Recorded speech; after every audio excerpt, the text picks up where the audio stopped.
Que penseriez-vous de celui qui offrirait la tournée juste après avoir acheté un ticket de loto, avant même le tirage? On raconte que dans son enfance, un tzaddik usa d'un stratagème pour obtenir une pomme qu'il voulait manger. Il avait près de lui un adulte qui tenait la pomme, mais qui ne portait pas attention aux gestes de l'enfant qui tentait de lui faire comprendre qu'il la désirait. Le petit malin se mit à prononcer la bénédiction Baruch Ata Hashem Elokeinu Melech Haolam Boré Peri Haetz.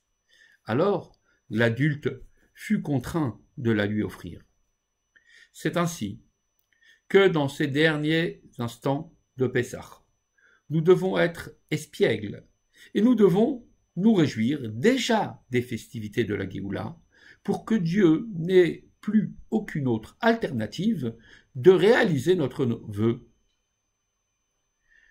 Le 7e jour de Pessah s'appelle en hébreu Shevi'i Shel Pessah, qui signifie le 7e jour. Alors que le dernier ne se nomme pas Shmini Shel Pessah, 8e jour, mais Acharon Shel Pessah, qui signifie en hébreu dernier de Pessah, parce que, selon nos sages, il marque la dernière étape du processus de libération entamé au moment de la sortie d'Égypte. Cette journée est annonciatrice de la fin des souffrances et de la venue du Mashiach. Tout dans cette journée brille de l'esprit messianique.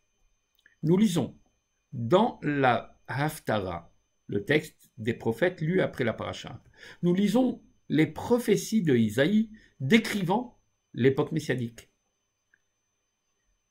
Plus tard, le Baal Shem Tov instaura un repas supplémentaire l'après-midi de Acharon Shel Pessah, appelé Seudat Mashiach, le festin de Mashiach. Enfin, le rabbi institua que chacun boive 4 verres, comme au premier soir de Pessah, pour anticiper la délivrance future. Alors, faisons entrer le Mashiach dans nos foyers.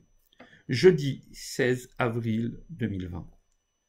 En fin d'après-midi, ce dernier jour de Pessah, dressons une belle table, mangeons de la matzah, buvons 4 coupes de vin et prions pour que cette journée propice soit effectivement la dernière de l'exil.